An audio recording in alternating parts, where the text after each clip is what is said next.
I want to invite Bridgett Willey to the front here as our keynote speaker this morning. So Bridgett is the Director of Allied Health Education and Career Pathways for the UW Health System. And she works across the community in the state in partnerships to provide education and training opportunities in order to build a diverse healthcare workforce. So thank you for being here, Bridgett.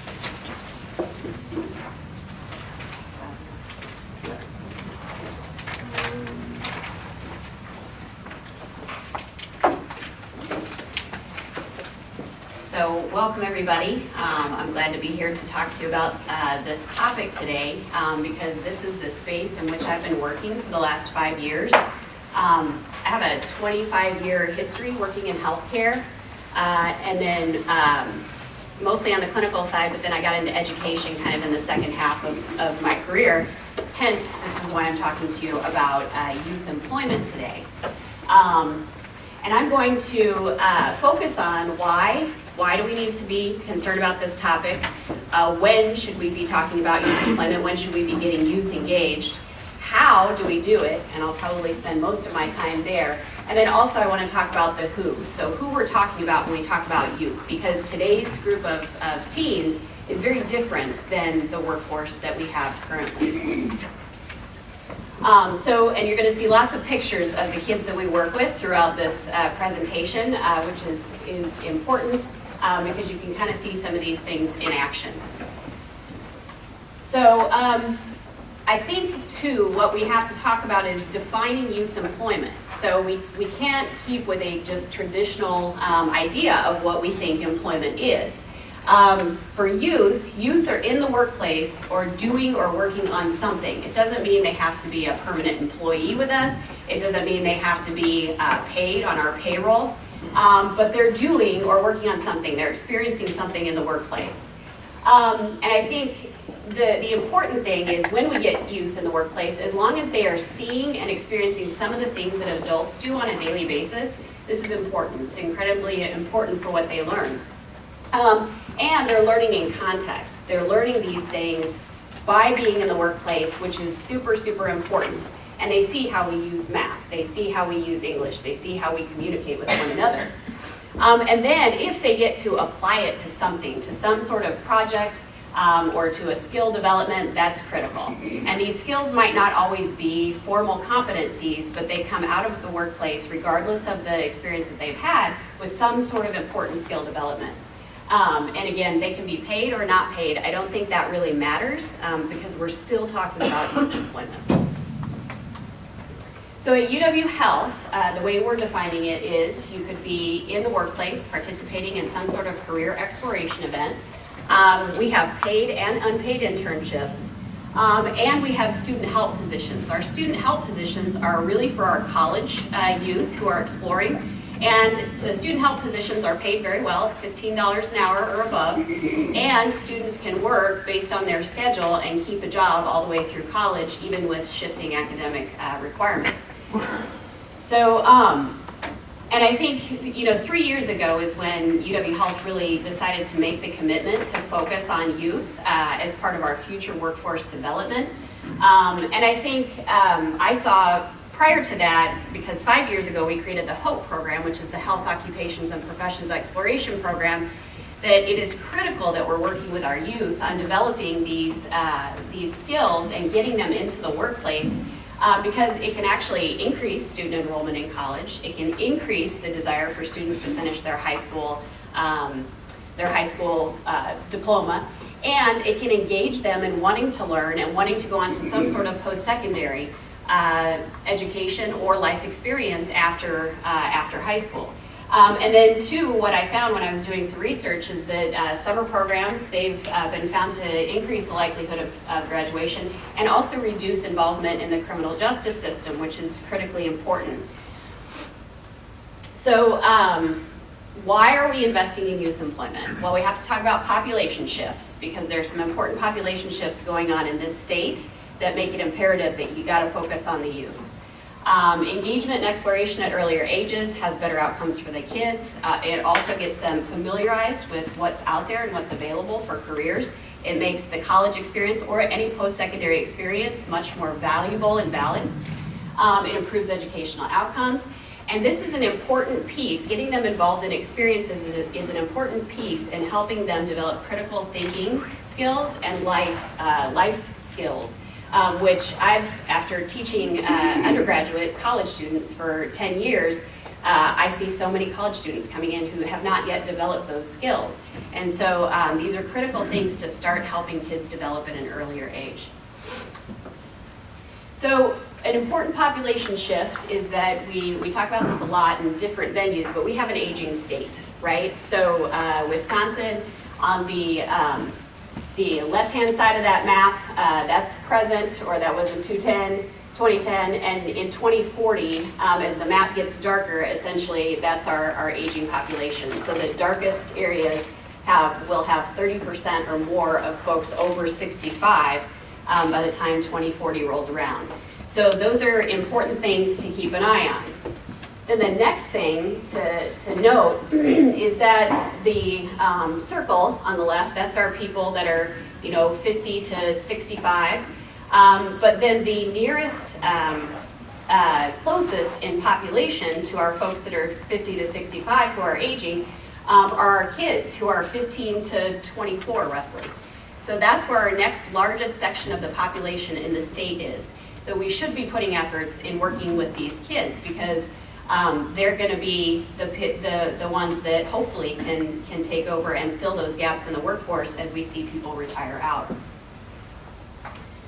So I kind of talked about this already, but engaging kids in career exploration at earlier ages benefits everyone. And we have to connect with students at all levels. So we have to start working with them in elementary school, and we have to then continue working with them all the way through college if we expect anything to stick. It's really never too early to begin engaging children in exploration. And two, even in elementary school, this is what we find, and those of us with kids know, they start asking why at a very early age. Well, why do I have to go to school? Okay, well, eventually you'll have to have a career, but that doesn't make any sense. But when we get kids experiences in the career realm, then they start understanding, why do I have to go to school? Well, here's how I use math at work.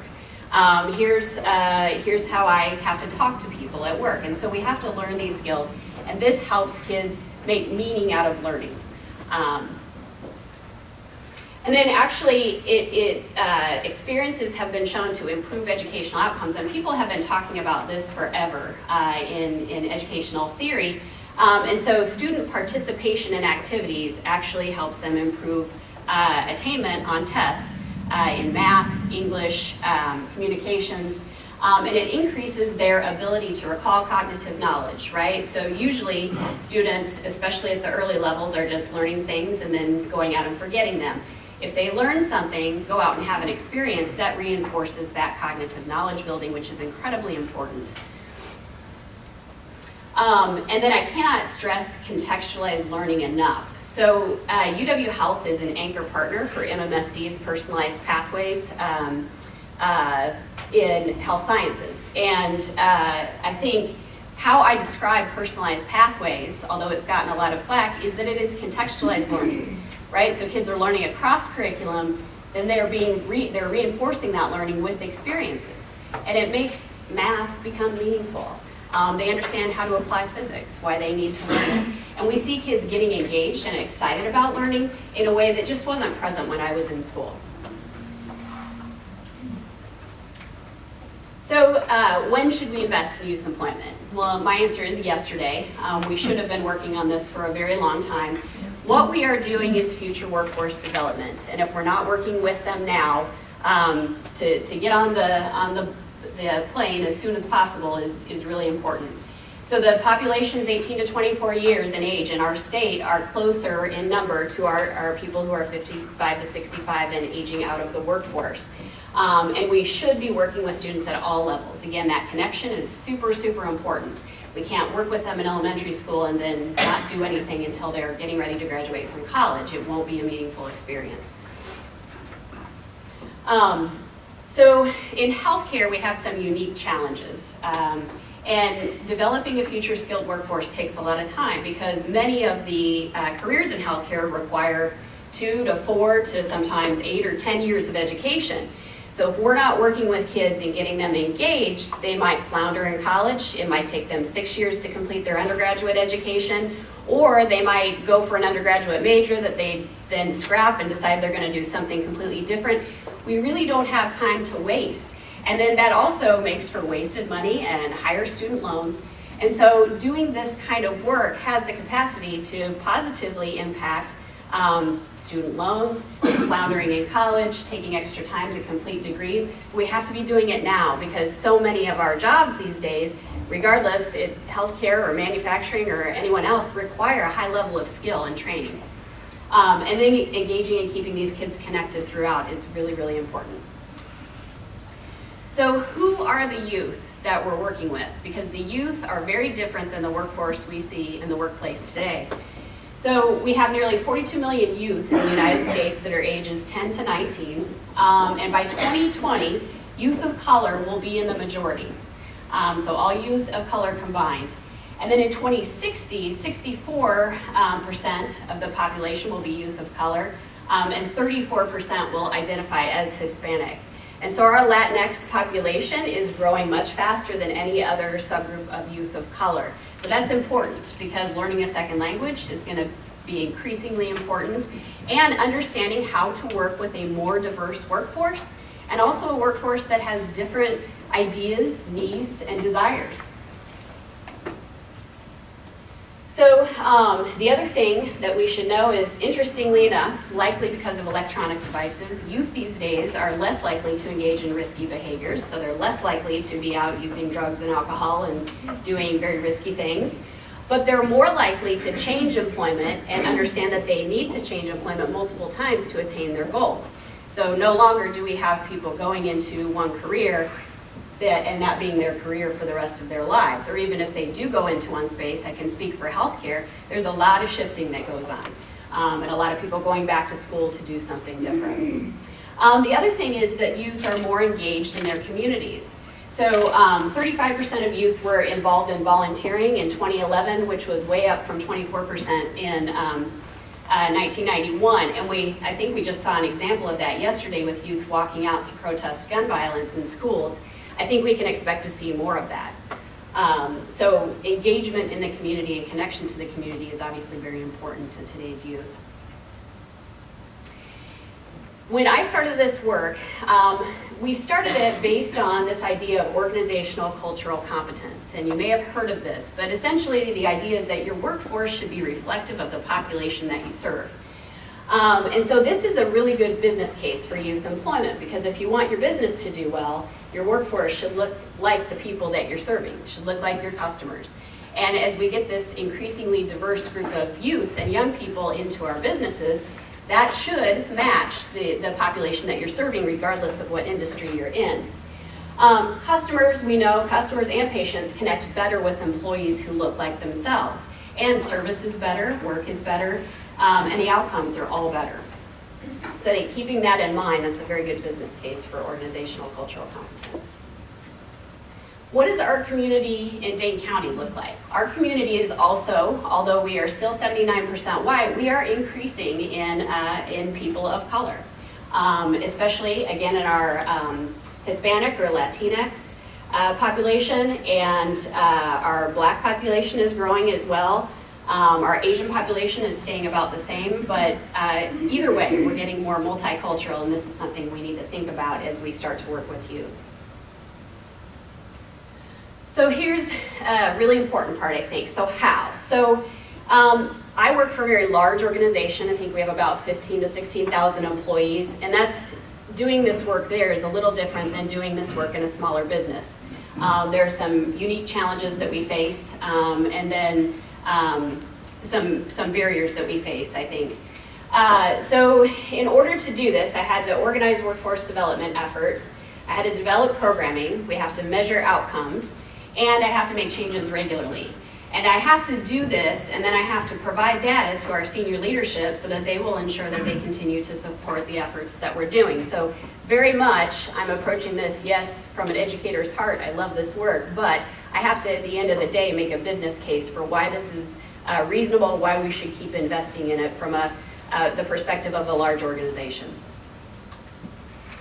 So as I talked about, we've been in this workspace for about 3 years. I founded a new functional area within UW Health, which is the Allied Health Education and Career Pathways department.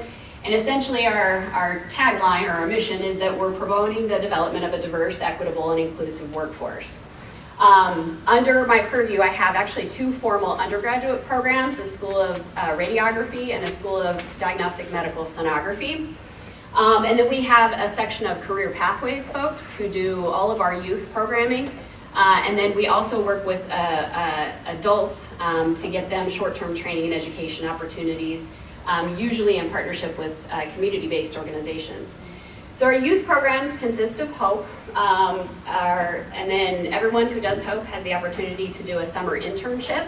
We are getting ready right now, we're onboarding about 76 summer interns ranging in age from middle school all the way through college. And then we have some adult programs, again with community-based organizations. And we also do development with current UW Health employees who are looking to move into a different area of the organization. So some of the unique challenges in healthcare are that we have no permanent employees under the age of 18. And in fact, you're not eligible to apply for permanent employment unless you have met that age requirement. Even job shadowing in our organization requires that you be 16 years or older. Our job shadowing policy is 7 pages long. It's incredibly difficult to navigate for youth who are trying to do it by themselves. We have patient safety and privacy laws, so there's all sorts of interesting things going on in healthcare every day, some of them very critical. And then the sustainability of efforts, because when I was looking at creating an area devoted to this, and even when I was looking at creating the HOPE program, I did a literature review and looked up all these great career exploration programs for healthcare, most of which had ended after 3 years, I think was the longest. And part of that was because they were funded by grants. And when you get funded by grants, you have to renew those grants. And many of these programs did not have outcomes to support the renewal of their grant, or their grant went away, the funding went away. So I really thought a lot about sustainability and figured out, you know what, I have to have the organization buy into this. Otherwise, we are not going to be able to sustain this program. It will be a nice program that goes on and then ends when grant funding ends. So I did get startup grant funding, sort of. Not official grant funding. I went and asked some rich people that I knew for money, and they nicely gave it to me. But I also knew that we need to create something for kids of all ages. So I couldn't just say, I'm going to work with high school sophomores and then expect this to have any sort of impact on ultimate outcomes. And we knew we had to develop a way of staying connected with these kids, which I think slowly we have done. And there is huge complexity in program and pathway development when we're talking about healthcare careers. The breadth and variety of healthcare careers is huge. Again, we have careers at all levels, from on-the-job training to post-doctoral work. And so developing pathways and making them understandable for the kids is a really difficult thing to do. So what we do for youth programs, we actually have what we call Take Our Children to Work Day, which is coming up in April. It's I think the 3rd Thursday in April. We've been doing this program actually before I came on, but we have greatly expanded the program. So we welcome about 200 kids from elementary school all the way through high school who are kids of employees at UW Health, and they get to do a number of hands-on things. They get to tour our med flight area. They get to go make pizza with our culinary and dietetics people. So it's a one-day thing. We start at about 6 a.m. and we don't end until about 6 p.m. It requires over 100 volunteers from UW Health, but we've gotten really good at developing a process to mobilize volunteers for the day, and the kids absolutely love it. And usually we get a lot of follow-up questions and inquiries. Unfortunately, the kids can't shadow, the little kids can't shadow until they're older, but this gives them somewhat of an experience to want to keep coming back and want to keep learning about what we do in healthcare. As I mentioned, the HOPE program, what we do is we run Saturday sessions during the school year. These are all-day sessions. These are focused primarily on the high school students. So we have underrepresented high school students coming from the 4 Madison schools. We also do a special session for Sun Prairie, and then we invite Verona to attend on one of the days. The students, the high school students, are paired with a college mentor, and they're learning together, and it is very much a co-learning experience. What the college mentor does for the kids, though, is they serve as that bridge. Most people on my staff are a little bit older. I have a couple of younger people, but not where the college mentors are. And that bridge connector is really important because the kids will actually ask their college mentors questions that they wouldn't ask the staff. So we get a lot of good engagement that way. It is a requisite. Completion of a HOPE session is a requisite to apply for a summer internship. And the students apply for their summer internships through the programs that they are coming from. So HOPE is embedded in, for instance, AVID at the high school level with the Boys and Girls Club for MMSD. We work with the Escalera program with Centro Hispano. And then UW-Madison, the People students, they come from Milwaukee, Madison, and sometimes parts of the state up north. We hold a special session for them. And then the middle college program, and then the Man Scholars program. So students that are at those high schools that I mentioned are coming all at once when it's their high school day, regardless of which program they're in, except for People, which we hold a special session for because we're busing kids in from all over the state. And if you're not familiar with the People program, that's a program run out of UW-Madison where students engage in programming starting in 8th grade. And if they complete all the programming and get admitted to UW-Madison, they have a 4-year scholarship. So we do see these kids back as HOPE mentors. And we've had, amazingly, over 2,000 students have participated in the program since its inception in 2013. So the response when we first created this little program that I thought we'd have 10 kids at has been a little bit overwhelming. And so students at the HOPE sessions get to engage with their mentors. They work their way through curriculum that we developed, and they get a whole bunch of hands-on experiences with all these different, again, volunteers who come in to, from respiratory therapy to occupational therapy. They get to compound drugs, but it's candy, with the School of Pharmacy. So a lot of really, really cool activities that are focused on the high school and college students developing. And then our summer internships, I had my first group of summer interns in 2014 after we finished one academic year of HOPE sessions. And we moved we had 78 in 2017. I'm pretty sure we're holding it about the same this summer. But our student interns range in age from middle school to college. HOPE being primarily for high school students, we also do a number of career exploration activities for middle school students and below that I'll talk about. But our middle school interns are not allowed to be in patient care areas, and they come from a program, Project Reach with the Urban League, mainly from Wright Middle School. And we take about 4 or 5 of those students, but they're usually in administrative areas or culinary or someplace where they're not interacting with patients because you have to be 16 to be in patient care areas. So, and then our college students, our students are all paid in some way. That might be through their community program, it might be a stipend, we might be paying the community organization to pay wages. So that they don't end up on our payroll, with the exception of our college students, because our college students are there 3 months full-time and they are on our payroll. We have about 8 to 10 college students.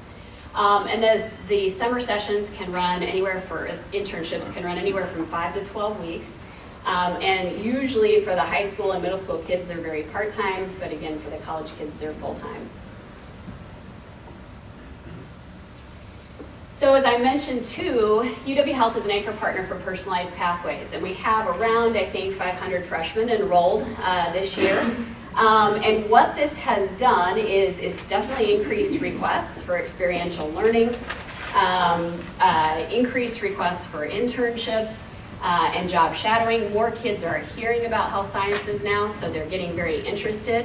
And so we've had many discussions, and we'll continue to do so, about scaling this, because even prior to Pathways, I would say we probably had the largest group of experiences or setup. We had the most points of contact with kids of any of the other healthcare organizations who are now kind of adopting some of the practices that we've put into place. But we're still talking about, in the next 4 years, we will have then 2,000 students enrolled in Pathways, and how do we get them all experiences and how are all of those experiences equitable. We also work with DCSC, see Josh regularly, and we do a Health Immersions 2 course every spring semester. So this is a course that's taught by me and my team, my Career Pathways team. We meet every Wednesday evening from 5 to 7, and students get to focus on learning about careers and having experiences for careers that require 4 or more years of education. So that's a semester-long course that they get to participate in addition to our Hope session for Sun Prairie, and then inviting the Verona students to come up with one of the other schools for a Hope session. So then we also have a number of other ways that we engage young people. We participate in STEAM Camp. This is put on by Strang and the Urban League, where we have about, I think they have around 50 to 60 middle school youth who participated in a number of different activities throughout a 1-week period. And then we also participate in the Wisconsin Science Festival, which is held at the Institutes of Discovery on UW-Madison campus every year. That is a 5-state event where we have about 1,000 elementary through high school kids coming in. And there are a number of hands-on activities set up, and we participate in that as well and hand out information. And then we have a whole other list of programs that we're involved in doing programming for. Here are some of them: the Madison Police Department, their core program, Title VI. We work with the Native American students and their families that are in Madison schools, Madison Muslim youth. So you can kind of read down that list. I got the figures today. So from the time my area's been in existence for about 2.5 years now. From the time from which we started this area, we have had points of contact or offered something educational to almost 11,000 youth. So that was I was even kind of impressed by that number. So we'll continue to do that, but it's a lot of contact. And essentially right now I have 2 Career Pathways coordinators who work on this with me. So we rely a lot also on volunteer help and engagement from from UW Health and anybody in healthcare. So, our college youth programs for our summer internships, we work with a program called Inroads, which is based out of Milwaukee, but it's a national program. They also have them in Chicago and a number of other large cities. And we work with the Rotary Scholars. So these are kids who are on a 4-year scholarship to wherever they're going to college. We have recently, this year, we will host our first interns from the American College of Healthcare Executives. And then we work with UW-Madison Center for Pre-Health Advising and have a health profession shadowing program that serves about 15 students for 2 weeks of an immersive experience at the end of the summer. The rest of the college interns are full-time, 3 months with us, and a lot of them are also simultaneously doing professional development. Done through usually Inroads and ACHE. That professional development combined with a 3-month internship for a college student makes a huge difference. The other thing about our college students is we expect to see them back multiple years depending on when we get them. And ideally what's happening is they're either coming on to be employed with us or they're going on to graduate school. At ACHE we will actually either be working with undergraduates or graduates. So there's a number of ways in which we can then get them into other fellowships. We have an administrative fellowship that they could get into. So it's a nice college career path depending on what they're majoring in and when we actually start to host them for an internship. So as I said, we had over 2,000 high school and college students participate in HOPE we just completed our 5th year of programming. Since I took those first 4 interns, we have had 184 students complete a summer internship with us. And then what we found too when we collected outcomes was that 68 to 70% of students who had participated in HOPE ended up declaring a college major that was health sciences related. So that was very positive. And then students who complete HOPE and a summer internship, we just did a poll on all of those students that we had had contact with. 100% reported that they were in college, and 98% were pursuing, all but one, were pursuing healthcare majors. So that's, I think, pretty good concrete evidence that I can give up to our senior leadership that these programs are working, that they're having an impact. And of course, we'll continue to participate in the programs based on these kinds of outcomes, which I think when we compare to other just college preparatory programs, we see about 11% of students are pursuing healthcare majors on their own. The other thing we do that I mentioned that I wanted to talk about, because we do pull youth into some of the internal pathways we build at UW Health. So if we're working, for instance, the middle college students with the Workforce Development Board are usually after their summer internship looking for employment. Many of them go on and pursue, usually at Madison College, some sort of degree, but they're looking for part or full-time employment while they do that, or in a field that's related to the one that they're pursuing. And so we have internal work groups within HR that work on building pathways for people who are employed with us. And this is just an example. So we actually work with usually a work group around building a new pathway. And we've just done this very recently and very successfully for a maintenance tech training pathway, which is a huge area of need that we worked with Madison College for. So we have all of these people in the work group. And then what happens is I and my team leverage our partnerships that we use to work in the youth employment spectrum. So we're talking with our youth programs, we're talking with post-secondary education. Sometimes we're going back and talking with our community-based organizations to build this pathway, schools, and the Department of Workforce Development. So this is an example of a very intricate and complicated pathway, which is actually not even for a health sciences path, but it's for a maintenance technician. Our maintenance technician group currently at UW Health, about 75% of them are already at the age of 60. So we have a huge issue with this group that keeps all of our buildings running that we were trying to work with. So who we are working with on this is we're going to have middle college students this summer doing internships, not in the health sciences, but in the maintenance tech area. So middle college runs a track of construction and manufacturing students who are receiving dual credit. That is loosely related with maintenance tech, and maintenance tech might be of interest to them, so we're anticipating taking anywhere between 2 and 5 students from that track for an internship. We're also working with Operation Fresh Start, who has a Strive program called Strive, and offering a work experience for a subset of their construction students in Strive who would be interested in pursuing maintenance tech. And so then we are also looking at standing up an internal pre-apprenticeship program, which would help make people who complete that program ready for either entry-level employment with us in this field, or to go on to, we're setting up our first registered apprenticeship spot for maintenance tech. And then simultaneously, we're working with students at Madison College who are finishing up the maintenance tech program to get them into student help positions and hopefully to engage and keep them here after they've finished their program. So a lot of moving pieces, but you can kind of see how youth employment opportunities and getting youth engaged in our organization is really important, and then to keep up that engagement all the way through to their career.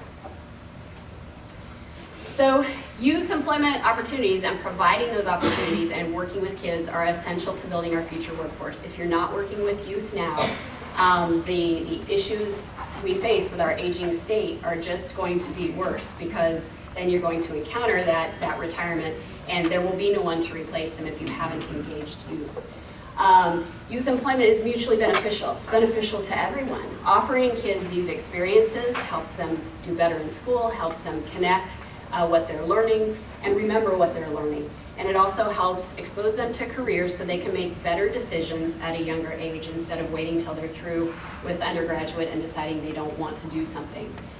What it might require, though, is a cultural shift within your organization, not only because these youth are increasingly multicultural and have different ideas and different needs, but because you as a business culture, whatever that is, we have to rethink the way that we're integrating and offering things for youth within our businesses. And it has required a shift at UW Health. I think we've slowly made that shift and will continue to do so, but that's hard work. And then success really requires building sustainable programs. I can't stress enough how this is different, because UW Health decided to take this up and make hope a sustainable thing in the summer internships. If that had not been the case, we would have run a very nice program for 3 years, and I would not be talking to you right now today. So that is incredibly important to think about the sustainability of whatever you build. All right. I think that's it. Does anybody have any questions? There's a lot. Yeah. How much of your personal effort at this point is just focused on the sustainability? Or have you crossed that threshold? I feel like we've crossed that threshold. Good. Nothing is certain in business, but I feel like when I made the business case, presented it to senior leadership, and they said, okay, yes, create this whole new functional area, I feel like the sustainability, the major challenge was conquered at that point in time. I think scale is something else, though, Yeah. that I'm very concerned with and will continue to be concerned with. So, yeah. Any other questions?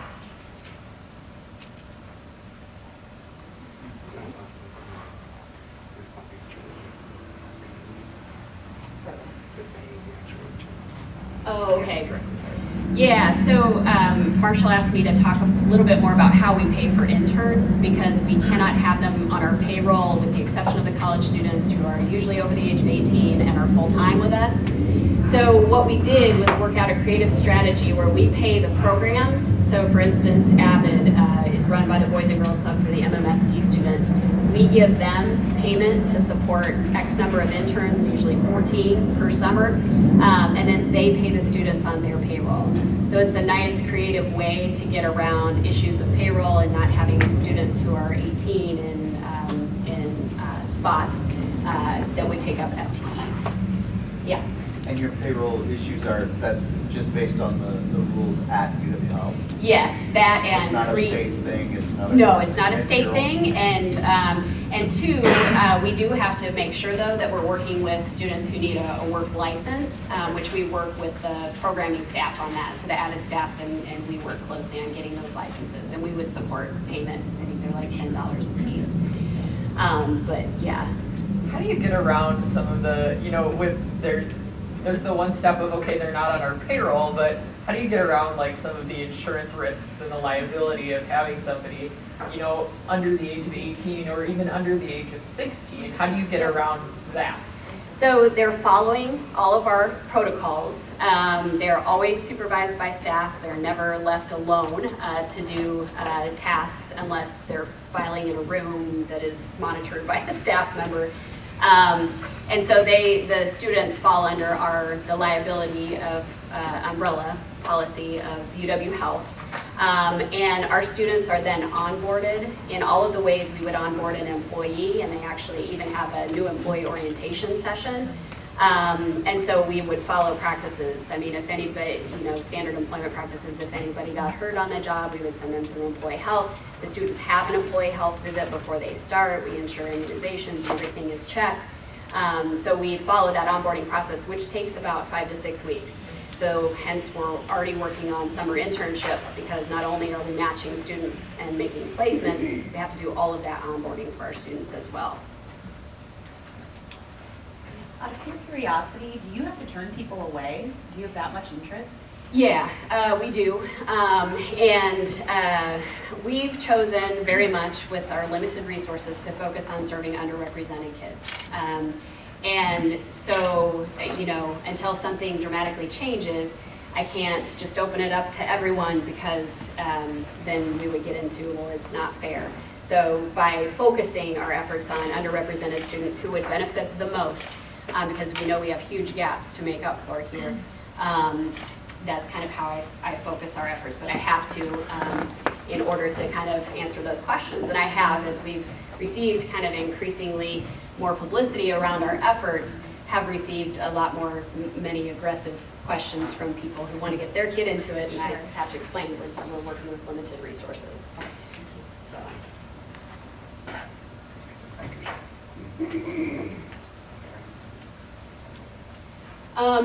So effective mentorship. So For the Hope sessions, we actually mandate that our college mentors who sign up, it's just not everybody who wants to sign up. You just have to be a college student, but you actually have to attend a mandatory training session that's about 4 hours in length, where you work with our team on how do we work with high school students. Some college students have done this before, but many have not. So that training, I think, is an essential part of ensuring that the mentorship is successful between high school and college students. We don't mandate that they have to continue that mentorship, but we welcome them to do that, and many have. And the other interesting thing is that I'm starting to see more and more of our Hope students who came through 4 or 5 years ago come back as mentors. And in fact, at our last session this academic year, it was a little nostalgic because I had my student who had come back, had done Hope twice as a high school student, come back as a mentor, and then is now completing her last year of nursing school at Madison, and had been one of my first original 4 summer interns. So it's really great to see kids come back that way and to see them make it successfully. Yeah. The folks that you put through the program, did that improve your retention long term as well? You mean retention for employees, or? I don't think we can connect it to our retention for our employees yet. That's almost a whole separate issue. When we're talking about our adult work, the answer is yes and no. So that's a whole other, I could probably talk about an hour about our adult work, which is very different than the work we do with the kids. We have a chief diversity officer at UW Health who has just, she's been in the position for a year, and we are just now starting to dig into some of this retention work, which is very complex. The supervisors and mentors for the interns themselves. So the supervisors and the mentors for the interns, we actually, after answering many questions, we developed a supervisor manual for our summer internship. We can't make our employees who are hosting an intern also come to a mandatory training session, but we did develop a really good manual for them to answer, I think, every single question that they would ever think to ask that we collected over 3 years. So we have a student manual for students coming in, and we also have a supervisor manual for the internships. That was essential because these students are all over this massive organization working in many different areas. We try and match students coming in with we ask them to list their top 3 healthcare interests and try and match them in one of those areas. We've been, I would say, almost 100% successful in doing that, but that means we get a huge variety of questions from, orthopedics and orthotics, hosting someone with their shop, to someone in a critical care nursing unit hosting someone. So we have developed what I think is a very good manual, and I'm happy to share, but I don't think there are any other healthcare people here.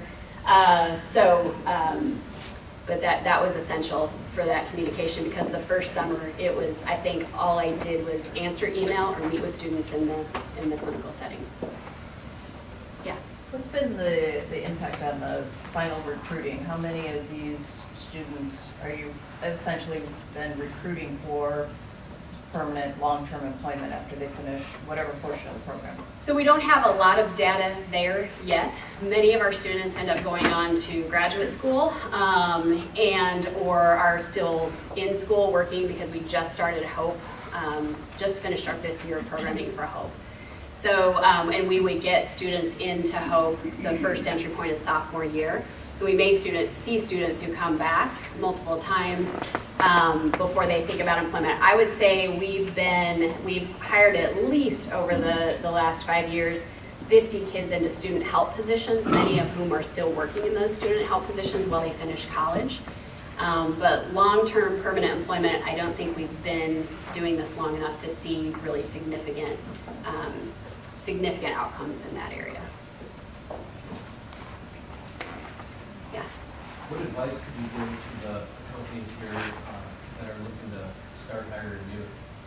So find a way to make it work, find a way to make it sustainable, and then be aware and able to shift your culture to accommodate for working with youth. Because regardless of whether you choose to focus on diverse youth as we have, it's going to be a culture shift. And I think you have to be willing to adapt, and you have to, this is an educational endeavor. and you have to be willing to back up and change things that you saw that didn't work. So you're going to be in a sea of constant change, but if you do those things, it should be successful. What were your starting thoughts, and putting that into the thought of being much smaller in a medical facility with about 33 beds, and what would you recommend as starting point? Because obviously there's a lot of moving parts here, and it's so amazing and extremely impressive, but for a smaller facility with maybe more limited resources, what would you recommend? So you can start small programming, very small programming, to take 2 to 3 interns, or to start doing, working with your local schools to do more career exploration, where you can give kids hands-on experiences at the medical facility. Those are 2 areas that I would start with. And to start small, and yes, there will be a lot of interest, so think about how and who you're going to be primarily focusing on working with is very important. And then I'm happy to share any materials that we've developed. We actually have developed a whole list of best practices when working with youth, starting programs and summer internships, and I'm happy to share that list.